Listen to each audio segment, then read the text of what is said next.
ब्याज दरों में अभी कटौती की उम्मीद कम। आरबीआई ने सालाना रिपोर्ट में कहा लक्ष्य के ऊपरी स्तर पर रह सकती है महंगाई। अच्छे मॉनसून और 7वें वेतन आयोग के कारण बढ़ेगी कीमतें। बिकवाली के दबाव से उभरा बाजार 8,600 के पार निकला निफ्टी। सेंसेक्स ने भी लगाई सेंचुरी।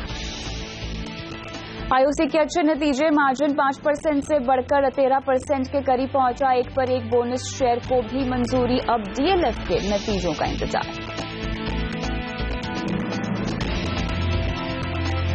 संस्कृति और पर्यटन मंत्री महेश शर्मा का विदेशी महिला सैलानियों पर विवादित बयान। ना छोटी स्कर्ट पहने ना शाम को अकेले निकले बाहर।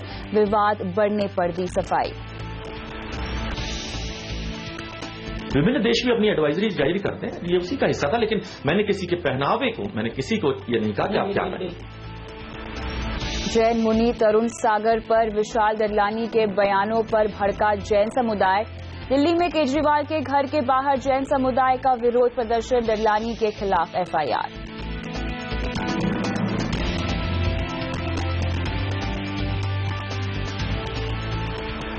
नमस्कार, आप देख रहे हैं योर मनी। मैं हूं कविता थपलियाल और आज योर मनी में हम बात करेंगे डेट म्यूचुअल फंड्स की। जी हां, डेट म्यूचुअल फंड्स में किस तरह के निवेशकों को निवेश करना चाहिए, कब तक का निवेश करना चाहिए, कितना इंटरेस्ट आपको मिलता है और क्या अगर आप जोखिम उठा सकते हैं या अगर आप नहीं उठा सकते हैं उस स्थिति में आपको डेट फंड का रुख करना चाहिए। आपके फिक्स डिपॉजिट और आरडी के मुकाबले कितना बेहतर है डेट फंड में आपका निवेश, इस पर हमारा फोकस। लेकिन चलिए बताते हैं आपको क्या है खास योर मनी में। डेट में डटे रहें या मुनाफा वसूली करें। डेट फंड में निवेश के क्या है फायदे और क्या दूसरे घर के होम लोन पर मिलेगी टैक्स छूट। इन तमाम मुद्दों पे आज होगा योर मनी का फोकस और आज आपके तमाम सवालों के जवाब देने के लिए हमारे साथ मौजूद है एटिका वेल्थ मैनेजमेंट के सीईओ गजेंद्र कोठारी। आपका स्वागत है गजेंद्र। तो जैसे कि हम योर मनी पे अक्सर आपको कहते हैं कि आपका जो निवेश का पोर्टफोलियो होता है उसमें आप equity mutual fund, debt mutual fund, gold, cash और तमाम तरह के निवेश के विकल्प को शामिल करें, अपने पोर्टफोलियो को कंप्लीट करें। लेकिन ऐसे में कितना एक्सपोजर आपको डेट फंड में देना चाहिए और क्यों इनमें निवेश करना चाहिए, इसी की तमाम बारीकी आपको आज हम समझाएंगे।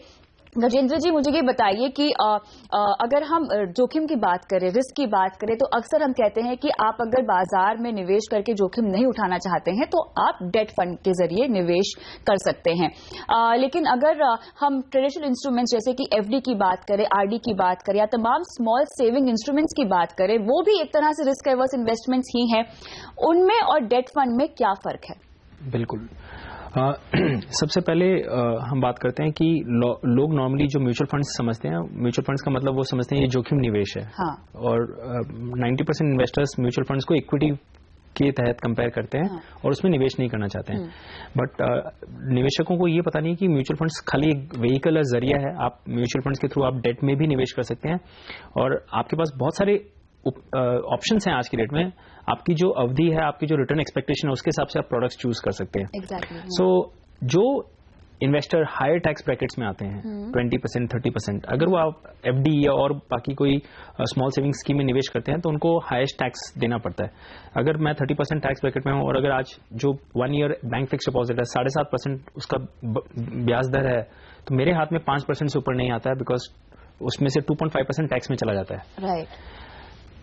उसका एक अच्छा विकल्प है डेट फंड्स। ओके। और डेट फंड्स इतना फ्लेक्सिबल है कि अगर आपके पास पैसे एक दिन के लिए भी हैं तो आपके पास फंड है जहां आप निवेश कर सकते हैं। और अगर आपके पास पैसे 5 साल के लिए भी है तो आप अलग तरह का डेट फंड में लगा सकते हैं। ओके। तो मैं आपको कुछ एग्जांपल देना चाहूंगा। सबसे कॉमन जो सेफेस्ट जो फंड है डेट फंड में, लिक्विड फंड मानते हैं। राइट। हाँ। और इसका नाम ही लिक्विड है। तो मतलब जब आपके पास खाली बैंक अकाउंट में पैसे पड़े हैं, सेविंग्स अकाउंट में अगर हम आज पैसे पड़े रहते हैं तो हमको 4% ब्याज मिलता है। करेंट अकाउंट में हमें कुछ भी ब्याज नहीं मिलता। राइट। वो पैसे को आप लिक्विड फंड में पार्क कर सकते हैं। ओके। मिनिमम 1 डे के लिए, और आप 2 महीना, 4 महीना, 6 महीने, साल भर तक के लिए भी आप पार्क कर सकते हैं। और जब आपको जरूरत है तब आप पैसे निकाल सकते हैं। वो पैसा आपका बिल्कुल सेफ रहता है और उसमें लगभग आज की रेट के हिसाब से 7 से 8% के बीच में आपको डेली बेसिस पे आपको ब्याज मिलता है। ओके। और सेफ्टी है, लिक्विडिटी है। ओके। लेकिन वो ब्याज किस तरह मिलता है? आप जो वो एनएवी में आपका जो ब्याज है वो ऐड होता रहता है। ओके। तो आज अगर आपने 1 लाख रुपए लगाए हैं तो अगले दिन एनईवी जब बढ़ती है तो उसमें आपका वो वैल्यू बढ़ जाता है, तो अगले दिन 1,350,000 रुपए हो गए। तो हर डेली वो बढ़ता रहता है उस हिसाब से। और जिस दिन आपको पैसे निकालने हैं, आपको कोई इंटीमेशन देने की जरूरत नहीं है, आप तुरंत पैसे निकाल सकते हो, नेक्स्ट डे मॉर्निंग आपके अकाउंट में पैसे आ जाते हैं। तो ये जो प्रोडक्ट है, ये सेविंग्स अकाउंट या करंट अकाउंट के कंपैरिजन में काफी अच्छा प्रोडक्ट है। बिल्कुल बिल्कुल। तो यहाँ पे वैसे तो कई सारे डेट फंड्स होते हैं, लेकिन यहाँ पे एग्जाम्पल के तौर में हमने सिर्फ लिक्विड फंड की अब तक चर्चा की है। लेकिन मुझे ये बताइए कि इंटरेस्ट के लिहाज से क्या एक नॉर्मल एफडी से बेहतर हमें इंटरेस्ट मिलता है? सो डेट फंड्स में भी बहुत अलग अलग तरह के फंड्स आते हैं, जिसमें अगर आप थोड़ा रिस्क ले सकते हैं। डेट फंड का मतलब ये नहीं कि रिस्क नहीं है। हाँ। हम जब फिक्स डिपॉजिट्स में डालते हैं, स्मॉल सेविंग्स स्कीम में डालते हैं, तो वैसे तो कोई रिस्क नहीं है। आज बैंक अगर आपको 8% गारंटी देती है तो आपको 8% मिलता है, बट उसमें भी एक रिस्क होती है जो लोग समझते नहीं है, जिसको हम इंटरेस्ट रेट रिस्क बोलते हैं। सपोज आज 3 साल पहले अगर आपने एफडी में लगाए होते तो उस वक्त 9% का ब्याज चल रहा था, और अब 3 साल अगर मैच्योर हो रहे हैं, अब आप उस पैसे को वापस कंटिन्यू करना चाहते हैं तो आपको 9% नहीं मिलेंगे, अब आपको 7.5% मिलेंगे, जो कि करंट ब्याज दर है। तो ये इसको री इन्वेस्टमेंट रिस्क बोलते हैं। जब आपके पैसे मैच्योर हो रहे हैं तब रिस्क है कि नहीं है। नॉर्मली ये रिस्क लोग समझते नहीं है, ये इसको मानते नहीं है। तो डेट फंड में ये बहुत, इसका आप बेनिफिट भी उठा सकते हैं, इसका नुकसान भी हो सकता है। राइट। सो जो इन्वेस्टर्स डेट फंड्स, जो इन्वेस्टर्स फिक्स डिपॉजिट के निवेशक रहे हैं, उनके पास एक बहुत अच्छा विकल्प है कविता जी, जिसको हम एफएमपी कहते हैं, fix maturity plan. So just 1 minute में समझाना चाहूंगा, बहुत इजी है ये। सो अगर आप फिक्स डिपॉजिट में करते हैं, जो ब्याज आता है आपको उसको टैक्स देना पड़ता है, ये टीडीएस भी करता है। इसमें आपको कोई टैक्स देने की जरूरत नहीं है। इसमें अगर आप 3 साल के ऊपर बने रहते हैं तो आपको इसमें टैक्स बेनिफिट मिलता है, और 3 साल के बाद जो सपोज आपने 9% 3 साल में आपने कमाए एफएमपी में, और इन्फ्लेशन रहा 8%, तो 1% का ही आपका रियल गेन हुआ है, तो गवर्नमेंट बोलती है इस 1% पे आपको 20% टैक्स देना है। तो मतलब आप बहुत मार्जिनल टैक्स पे करते हैं गवर्नमेंट को। तो ये जो हायर टैक्स ब्रैकेट में आते हैं उनके लिए बहुत अच्छा ऑप्शन है कंपेयर टू फिक्स डिपॉजिट या स्मॉल सेविंग स्कीम। अच्छा, जैसे कि हम देख रहे हैं कि यहाँ पर ब्याज दरें घटने की उम्मीद हम जता रहे हैं, और ऐसे में हमने देखा है कि जो आपकी छोटी बचत योजना है उस पर भी सरकार ने ब्याज दरें कम की। आने वाले वक्त में हो सकता है कि डिपॉजिट की दरें भी बैंक्स आगे चलकर कम कर दे। तो क्लियरली ट्रेडिशनल इंस्ट्रूमेंट्स जो हैं, एफडी, आरडी और बाकी स्मॉल सेविंग स्कीम्स, उनसे अगर अपना ध्यान हम हटाना चाहें और डेट म्यूचुअल फंड्स की ओर ले जाना चाहें तो क्या ये बेहतर होगा? बिल्कुल। तो इंटरेस्ट रेट में कटौती और डेट फंड पे जो हमें इंटरेस्ट मिलता है, उसमें मैं चाहती हूं कि आप समझाएं कि क्या रिलेशन है या कोरिलेशन है। ये एक बहुत ही फंडामेंटल रिलेशन है जो निवेशक को पता नहीं होता है। मान लीजिए आपने, जैसे मैंने आपको एग्जांपल बताया था, 3 साल पहले आपने एफडी की होती और 3 साल के लिए की होती, तो आपने 9% रेट मिला और 3 साल बाद आपको वापस 100 रुपए आपके मिल गए जो आपने कैपिटल डाले थे। यही उस वक्त अगर आपने म्यूचुअल फंड के डेट फंड में निवेश किया होता 3 साल पहले, तो उस वक्त आपको डेट म्यूचुअल फंड्स में आपको 2 तरह से रिटर्न आ सकते हैं। एक तो कूपन, ये जिसको हम इंटरेस्ट पेमेंट बोलते हैं, और दूसरा कैपिटल गेन। सो 3 साल पहले अगर आपने म्यूचुअल फंड के डेट फंड में लगाया होता तो आपको 9% का कूपन मिलता, बट चूंकि 3 सालों में इंटरेस्ट रेट्स घट रहे हैं तो आपकी जो फंड की वैल्यू होती है वो बढ़ जाती है। मैं एग्जाम्पल देना चाहूंगा। सपोज 3 साल पहले कोई कंपनी अगर 100 रुपीज में आपको 9% देती थी, और अब मार्केट्स में 7% रेट आ गई है, तो आज अगर किसी को लोन उठाना है तो वो 9% नहीं देगी, वो 7% ही देगी। तो जो मेरा पहले का जो इन्वेस्टमेंट किया हुआ है उसकी प्रीमियम हो जाती है, तो उसकी वैल्यू 100 से बढ़कर 110 रुपए हो जाती है। तो मैंने 9% का जो इंटरेस्ट है वो भी कमाया और कैपिटल गेन भी कमाया। तो 3 साल पहले जो मैंने डेट फंड में पैसे डाले थे, वो न कि बल्कि मेरे इंटरेस्ट में फायदा हुआ है, बल्कि मेरा कैपिटल गेन में भी फायदा हो गया। तो यहाँ पे डबल बेनिफिट मिलता है अगर आप सही टाइमिंग कर सकते हैं तो। बिल्कुल। सो इस केस में आप कंपेयर टू फिक्स डिपॉजिट्स आप अच्छा रिटर्न कमाते हैं, 2 to 3% extra. Just like equity funds, markets, equity बाजार होता है वो भी उतार चढ़ाव होता है, डेट फंड्स में भी उतार चढ़ाव होता है। इसका जो बेंचमार्क होता है कविता जी, उसको हम 10 ईयर जीसेक बोलते हैं। हर साल government of India long term bonds issue करती है, तो ये जो 10 ईयर जीसेक है, ये जैसे सेंसेक्स है, ये निफ्टी है, उसको एक बैरोमीटर माना जाता है, और ये नॉर्मली एक रेंज में मूव करता है। सो लोएस्ट 5% के आसपास भी गया हुआ है कि गवर्नमेंट ने 10 साल का पैसा 5% पे उठाया है, और हाईएस्ट 9.5% भी गया है। जब 2013 का डेट क्राइसिस हुआ था तब 9.5% चला गया था। वो बहुत सही टाइम था डेट फंड्स में निवेश करने का, क्योंकि आप 9.5% पे आप निवेश कर रहे हैं तो आपको जो 9.5% वो यील्ड मिली है वो तो मिल ही रही है। उसके अलावा जैसे वो यील्ड क्रैश होती है, आज की डेट में वो 9.5% 7.15 आ गए हैं, तो आपको उतना वो कैपिटल गेन का भी फायदा हो गया।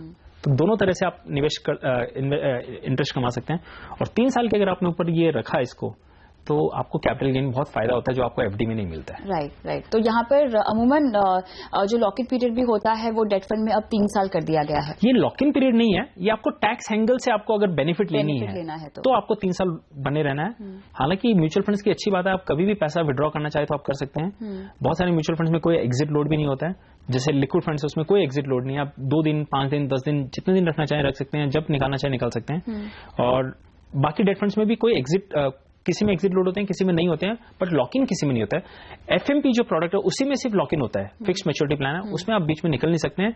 और 3 साल के बाद आप वहां से भी निकलते हैं तो आपको बहुत टैक्स बेनिफिट मिलता है उसमें। तो अगर मैं 1 साल में निकल जाऊं तो टैक्सेशन के लिहाज से क्या असर पड़ेगा, और 3 साल के बाद निकलूं तो क्या असर पड़ेगा? बहुत अच्छा सवाल है। अगर 2 साल पहले गवर्नमेंट ने ये कहा था कि अगर आप 3 साल से पहले कोई डेट फंड से बाहर निकलते हैं तो आपकी जो इनकम है वो आपकी टोटल इनकम में ऐड हो जाती है, और आप जिस टैक्स ब्रैकेट में आते हैं आपको वो टैक्स लगेगा। ओके। सो अगर मैं 30% टैक्स ब्रैकेट में आता हूं तो मुझे 30% देना पड़ेगा। अगर मैं कोई टैक्स ब्रैकेट में नहीं आता हूं तो मुझे उस इनकम पे कोई टैक्स नहीं देना पड़ेगा। और 3 साल के बाद निकलता हूं तो जो भी मैंने इंडेक्सेशन बेनिफिट ले सकता हूं मैं, और उसके बाद जो डिफरेंस अमाउंट है उस पर मुझे फ्लैट 20% टैक्स देना होगा। ओके। तो ये भी बहुत अच्छा ऑप्शन होता है, और इसमें आपको बहुत कम टैक्स आउटगो होता है। तो जल्दी से आपकी रिकमेंडेशन क्या होंगी फिर? बहुत सिंपल है। अगर आपके पास 6 मंथ से नीचे का पैसा है तो आप अगर आपके पास हफ्ते भर का पैसा है तो आप प्योर लिक्विड फंड्स में लगाइए। अगर आपके पास 1 हफ्ते से लेकर 6 महीने तक का पैसा है आप अल्ट्रा शॉर्ट टर्म फंड्स में लगाइए, उसमें आपको थोड़ा अच्छा रिटर्न मिलता है। 1 साल का पैसा है तो आप शॉर्ट टर्म म्यूचुअल फंड्स में लगा सकते हैं, जैसे UTI short term income fund है। आपके पास 1 से लेकर 2 या 3 साल का पैसा है तो आप उसको फिर डायनेमिक बॉन्ड फंड्स में लगा सकते हैं। और आपके पास अगर 3 साल या 4 साल का पैसा है तो अक्रूवल फंड्स जिसको हम कहते हैं, जैसे बिरला सन लाइफ मीडियम टर्म फंड है, Franklin dynamic income opportunities fund है, तो आप उसमें निवेश कर सकते हैं। तो बहुत ऑप्शंस आपके पास। अगर आप कम रिस्क लेना चाहते हैं तो आप अक्रूवल फंड्स में लगाइए जिसमें आपको इंटरेस्ट रेट्स का ज्यादा फर्क नहीं पड़ता है। और अगर आप टाइमिंग करना चाहते हैं तब आप ड्यूरेशन म्यूचुअल फंड्स में लगा सकते हैं जिसमें आप इंटरेस्ट रेट्स का फायदा उठा सकते हैं। चलिए, तो आपके पास जितनी रकम है निवेश करने के लिए उसके लिहाज से उसको ध्यान में रखते हुए, साथ ही आपके निवेश की जो समय अवधि है उसको ध्यान में रखते हुए आप तमाम डेट फंड्स में निवेश कर सकते हैं। लेकिन अगर आपका डेट फंड जुड़ा हुआ कोई सवाल है तो अपना सवाल आप हमें भेज सकते हैं mf@moneycontrol.com पर अपने कॉन्टैक्ट नंबर के साथ। लेकिन फिलहाल योर मनी में रुकते हैं एक छोटे से ब्रेक के लिए। ब्रेक के बाद शुरू करेंगे सवाल जवाब का सिलसिला। बने रहिए।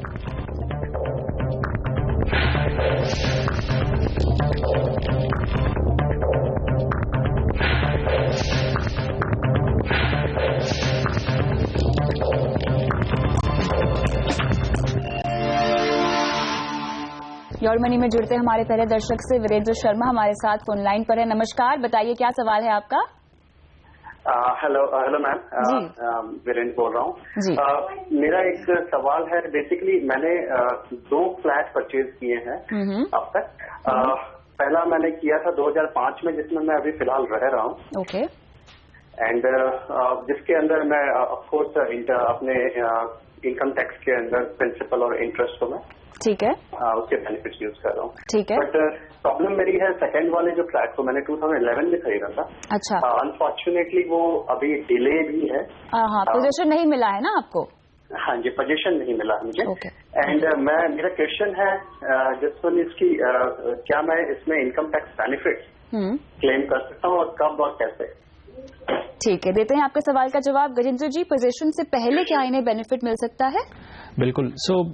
वीरेंद्र जी, जब आप होम लोन लेते हैं आपको 2 तरह के बेनिफिट्स मिल सकते हैं। एक तो प्रिंसिपल रीपेमेंट के ऊपर और दूसरा इंटरेस्ट जो आप पेमेंट करें। जो प्रिंसिपल रीपेमेंट होता है वो आपका सेक्शन 80C में आता है। अप टू 1.5 लाख आप उसको क्लेम कर सकते हैं। और सेक्शन 80C में और भी बहुत सारे ऑप्शंस होते हैं, तो सब मिला के आप 1.5 लाख कर सकते हैं। और एक अंडर सेक्शन 24 आपको इंटरेस्ट जो क्लेम कर सकते हैं उसमें कर सकते हैं। चूंकि आप जिस घर में रह रहे हैं 2005 में जो आपने लिया था उस पर आप दोनों क्लेम कर रहे हैं, और अच्छी बात है कि आपकी वाइफ भी को एप्लीकेंट है और उनका भी जॉइंट खाता है, तो वो भी क्लेम कर सकती है उतना अमाउंट, तो उसमें कोई दिक्कत नहीं है। बट जो दूसरा वाला घर है जो आपने 2011 में लिया, चूंकि आप वो घर अभी भी अंडर कंस्ट्रक्टेड है तो उसके अंदर आप इंटरेस्ट क्लेम नहीं कर सकते हैं। आप खाली प्रिंसिपल रीपेमेंट क्लेम कर सकते हैं अंडर सेक्शन 80C 1.5 लाख तक। जब आपको ये पोजीशन मिल जाएगा तब आप जितना भी ड्यू है इंटरेस्ट आपने जो क्लेम नहीं किया वो आप 5 इक्वल इंस्टॉलमेंट्स में नेक्स्ट 5 इयर्स में आप कर सकते हैं उसको, तो आपको उस पर टैक्स पे करने की जरूरत नहीं है। चलिए, तो पोजीशन का आपको इंतजार करना होगा। वीरेंद्र, उम्मीद करते हैं कि सवाल का जवाब मिल गया होगा। रुकते हैं यहाँ पर एक छोटे से ब्रेक के लिए।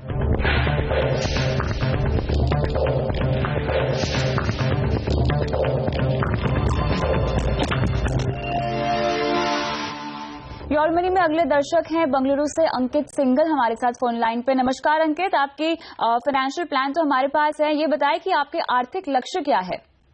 हाय, गुड इवनिंग। Good evening. मेरे प्लान एक्चुअली में ऐसा कुछ नहीं है। I was just thinking for the retirement plan.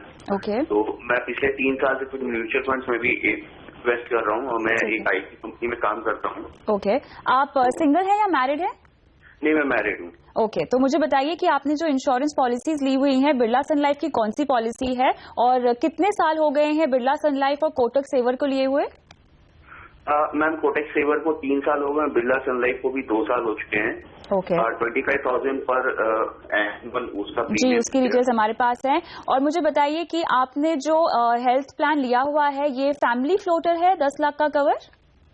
No, ये सिर्फ मेरी वाइफ के लिए है, क्योंकि मेरे पेरेंट्स के लिए उन लोगों ने अलग से हेल्थ प्लान ले रखा है। ठीक है, चलिए आपकी फाइनेंशियल प्लानिंग करते हैं।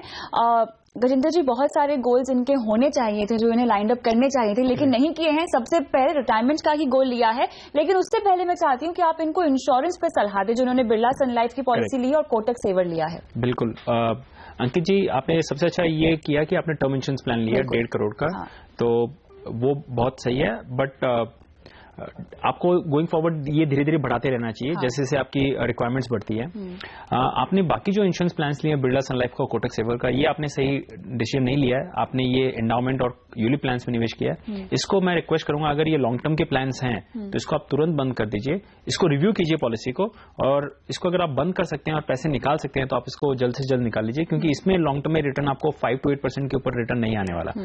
एटलीस्ट इससे आपको फायदा क्या होगा, आप इससे अगर कुछ पैसा आता है कोटक सेविंग, तो आप अपना EMI पहले चुका सकते हैं। क्योंकि आप 17,000 का EMI दे रहे हैं, इसको आप पहले जितना जल्दी हो सकता है इसको बंद कीजिए, और फिर आपके पास जो सेविंग्स बचती है आप इन्हीं म्यूचुअल फंड्स में टॉप अप कर सकते हैं, और आपके रिटायरमेंट के लिए बहुत ईजी हो जाएगा। तो अभी ये 9,500 की SIP कर रहे हैं, अगर हम 12% और नॉर्मल रेट भी पकड़ें तो इनको लगभग रिटायरमेंट में 3.5 से 4 करोड़ मिलता है। बट देखना ये है कि 3.5-4 करोड़ उस वक्त ये काफी बड़ी अमाउंट रहती है, ये इन्फ्लेशन के कारण उनको ये रकम बढ़ानी पड़ेगी। सो आपको इंश्योरेंस बंद करना है, EMI बंद करना है, और आपको SIPs पे टॉप अप करना है। फंड कैसे हैं इनके? फंड्स अच्छे हैं कविता जी, इनके मिक्स हैं, मिड कैप भी है, लार्ज कैप भी है, वो हैं, तो मिक्स हैं, तो इसमें कंटिन्यू कर सकते हैं और इसी में गोइंग फॉरवर्ड टॉप अप कर सकते हैं। चलिए, तो यहाँ पर अंकित गुड न्यूज ये है कि आपकी फंड्स को लेके सिलेक्शन काफी अच्छी है। अगर निवेश को बढ़ाना चाहते हैं तो आप इसी में ही निवेश को बढ़ाइए, लेकिन इंश्योरेंस को लेके आपको थोड़ा सा काम करना होगा। अगर ये पॉलिसीज आप सरेंडर कर सकते हैं तो वो कीजिए, और उन पैसों से आप अपने क्रेडिट कार्ड का जो भुगतान है वो पूरा कीजिए, जो कर्ज आपने लिया हुआ उसको चुकाइए। और आपके और भी बहुत लक्ष्य होंगे, शॉर्ट टर्म, लॉन्ग टर्म, उनको भी लाइन अप कीजिए। और योर मनी को अपना सवाल आप चाहे तो दोबारा भेज सकते हैं, लेकिन फिलहाल जो राय दी गई है उस पर आप अमल करें। उम्मीद करते हैं कि सवाल का जवाब मिल गया होगा। बहुत बहुत शुक्रिया आज शो पर आने के लिए गजेंद्र जी, और साथ ही योर मनी में इजाजत दीजिए मुझे भी, लेकिन कोई सवाल पूछना चाहते हैं तो @kavita.th या फिर mf@moneycontrol.com पर अपने कॉन्टैक्ट नंबर के साथ आप सवाल पूछ सकते हैं। नमस्कार।